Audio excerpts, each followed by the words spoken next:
Hey, all Kit here from the Number Minecart. Welcome back to another review. And today I'm reviewing VHS 99, which is the fifth entry in the found footage anthology horror series VHS. So obviously this is a follow-up to VHS 94. No, it's not like connected to it where it's like, oh, there are sequels to segments from the previous entry. Whoa! And after now I was thinking about it, I don't think we've ever gotten a sequel for a entry in a different VHS movie. Maybe we might get that one day. Who knows? But yeah. Anyways, the pros, the cons, and maybe or maybe not the mids. Who knows? So first off, the VHS aesthetic. Now, obviously, if you read the title, VHS 99, all of the segments, yep, like pretty much all of the segments take place in the late 90s. And well, yes, the final segment does happen to take place at the sorry, that's something on my throat. Yeah, well, yes, the final segment does happen to take place at the beginning of the 2000s. That's really near the end of the segment, and most of the segment does take place in 1999, so still counts. But yeah, pretty much all the segments take place in the late 90s. So yeah, obviously, because the iPhone didn't exist yet, people are using video cameras that were available in the late 90s. So yeah, obviously the VHS aesthetic for all segments are pretty much on the peak and are pretty good. Second up is the music. Once again, the music is great as always, especially the atmospheric music. And then finally, there is the music that plays during the credit sequence, which it's always like the music for the credit sequence that just seems to match like the crazy tone of the VHS films. I really like how they do that. How do they do that? No clue. I'm not an expert in music, as you as you could tell. Let me just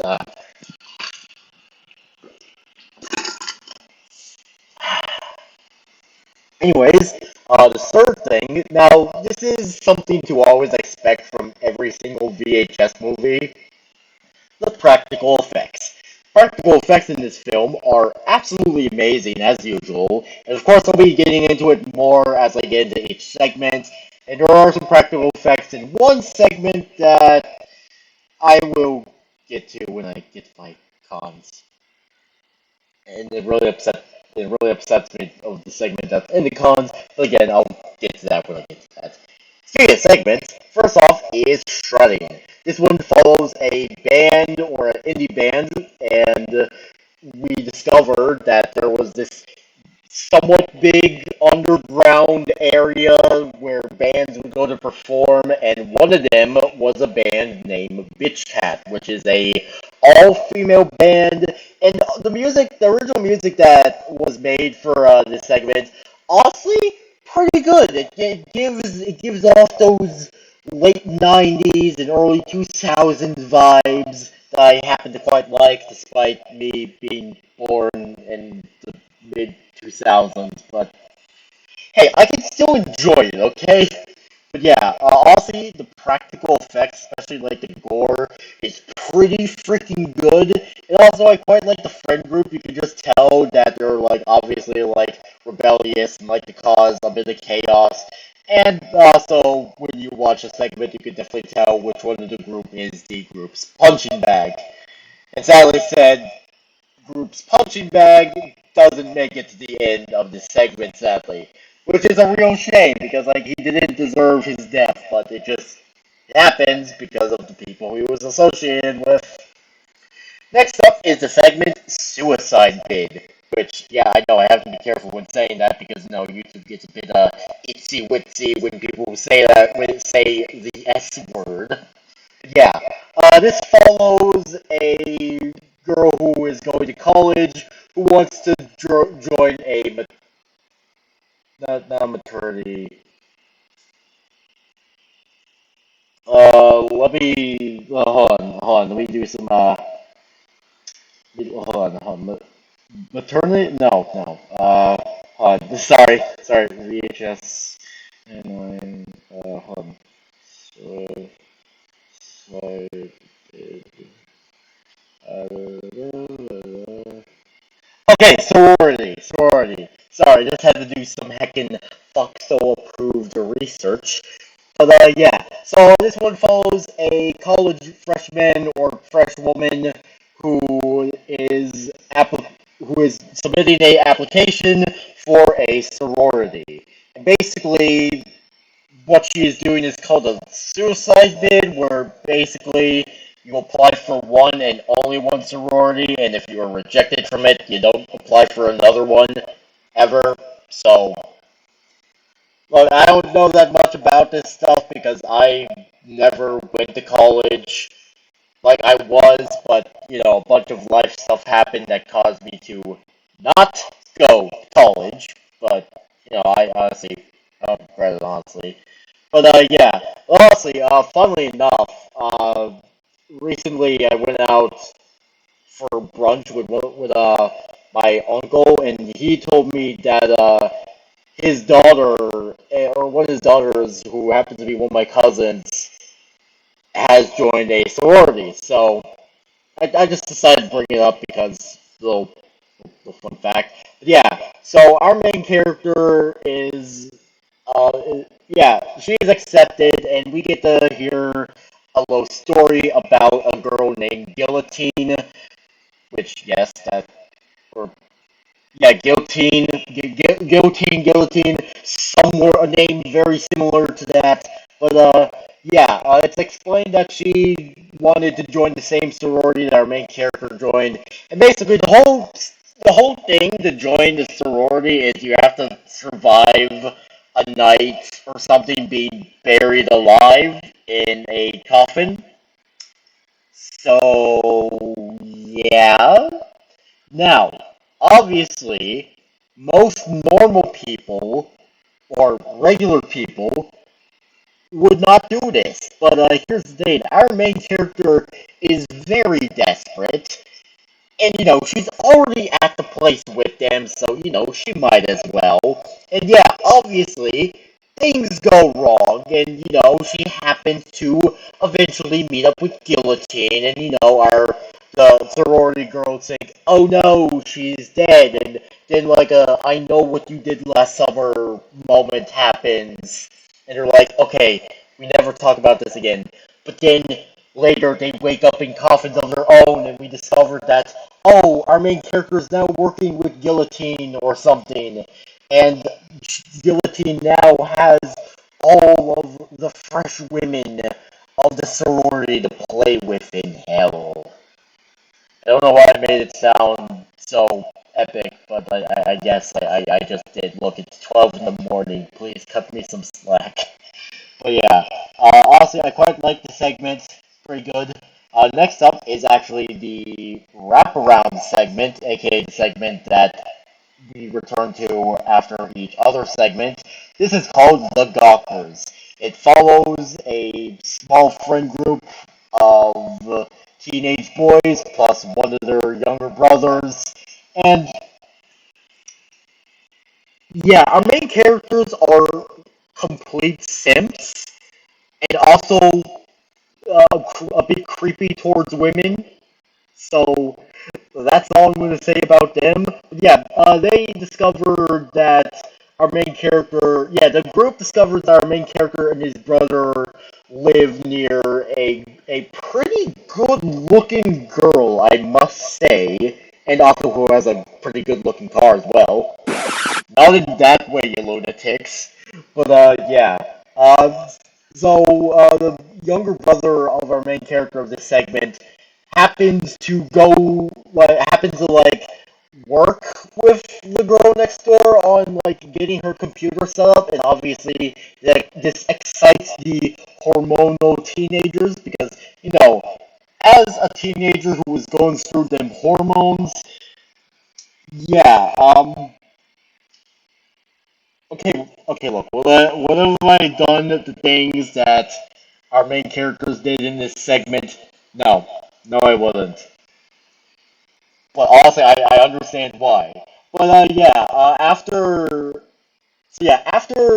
the younger brother of our main character installs some spyware on her computer, which somehow she doesn't notice, through a small series of events, we see that the girl next door is actually Medusa, and let's just say she finds out about the spyware and isn't too happy. This ends with two of the characters being ripped apart, although we don't fully get to see it. And then, or actually no, not two. It ends with three of the characters getting ripped apart, and then our main character and the younger brother being frozen into stone. Now, again, this is the basically the wraparound segment. So, like after one segment ends, we cut back to this one. And actually, how this segment starts off isn't immediately with like the simp teenagers. It's actually like the younger brother making this like stop motion film with like he's like okay, you know those like basic army like these basic little army figurines that are like mostly green most of the time. Yeah, it's basically like a little short film with that, and then it gets like interrupted after I believe the fourth segment, or yeah, after the fourth segment. But yeah, it's a pretty cute opening. Or yeah, it's pretty cute to see, especially as someone who enjoys stop motion and wants to get back into it. But yeah. Also, when the movie is close, but yeah, after the final segment, we actually do get back to see the Gawker segment.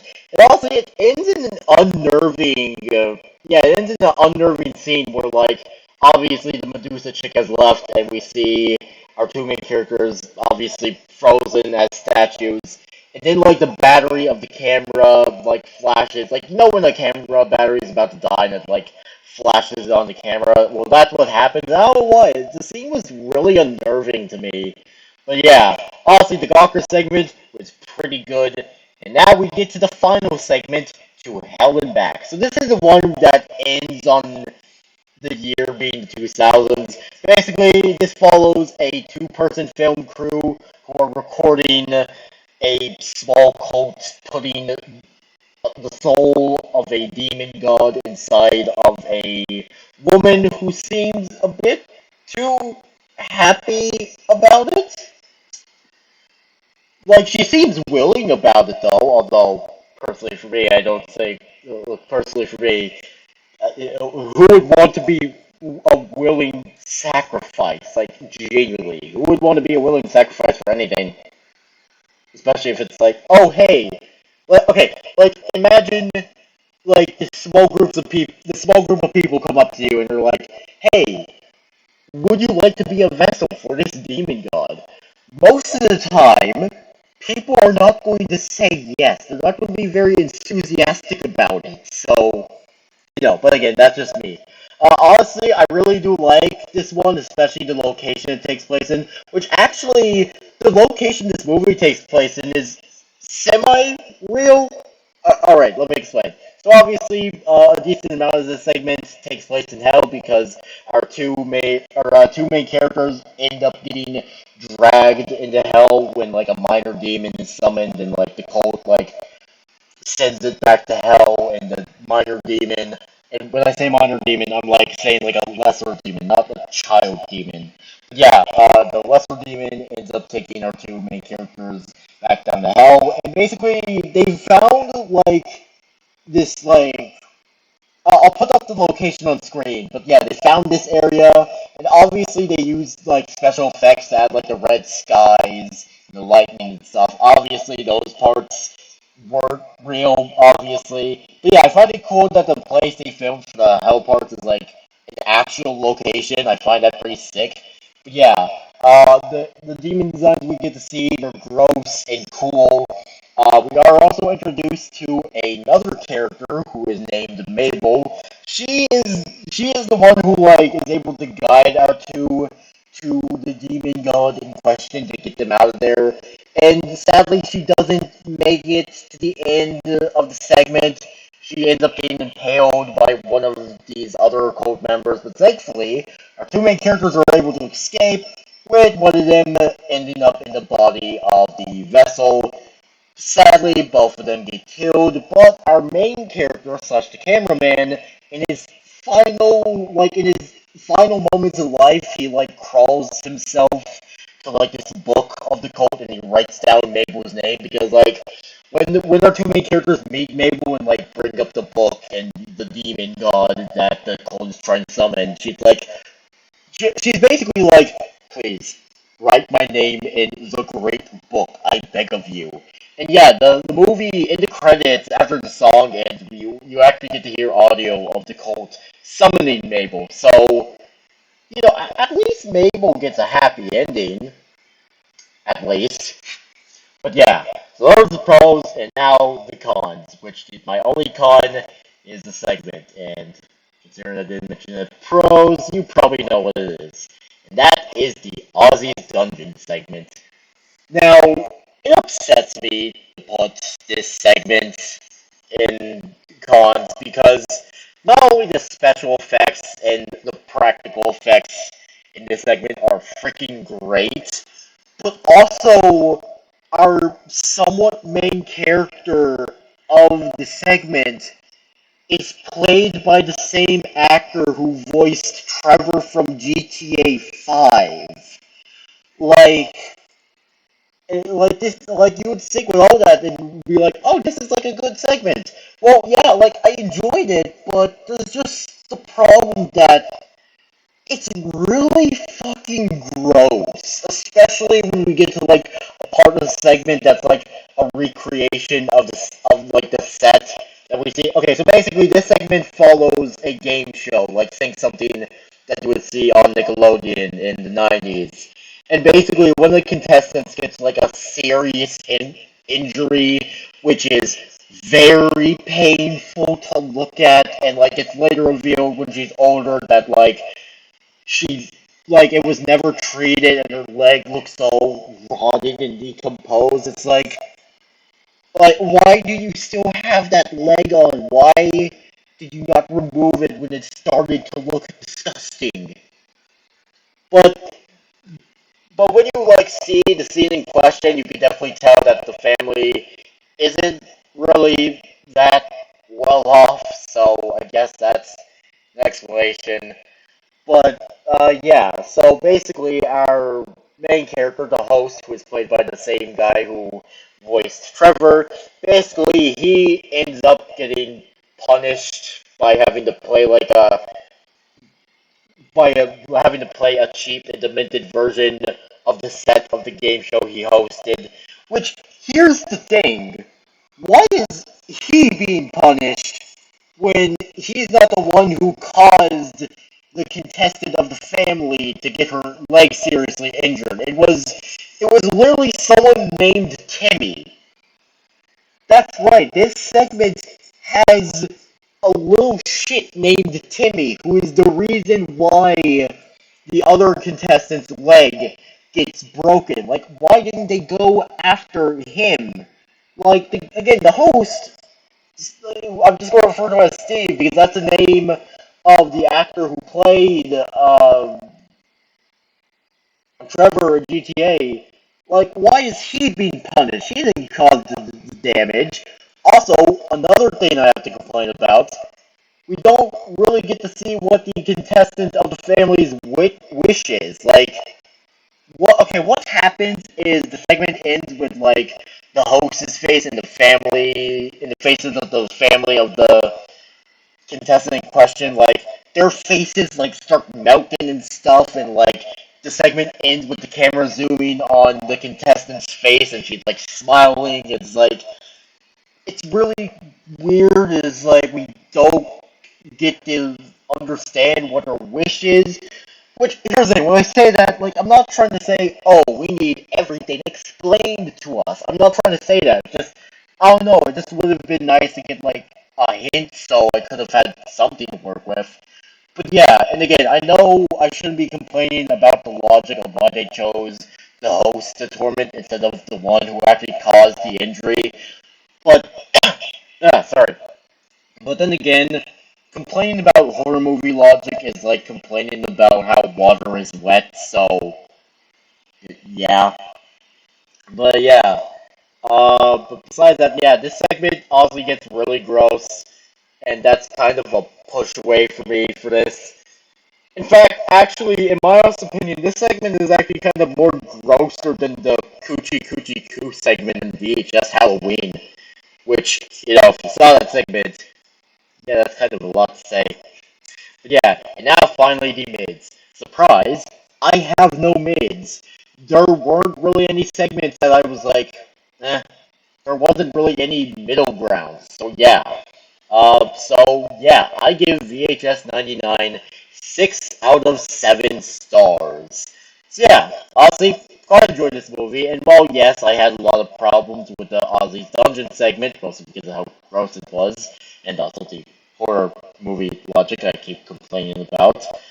I still liked it, especially since again I love the actor for Trevor from GTA. Even if yeah, I'm aware he doesn't really like it when you bring up that role, but it's the reason why he's famous in the first place. But anyways, yeah, that was it for this review. Make sure you all subscribe and like for more, and I'll see you all later. Peace out, home guards, and goodbye.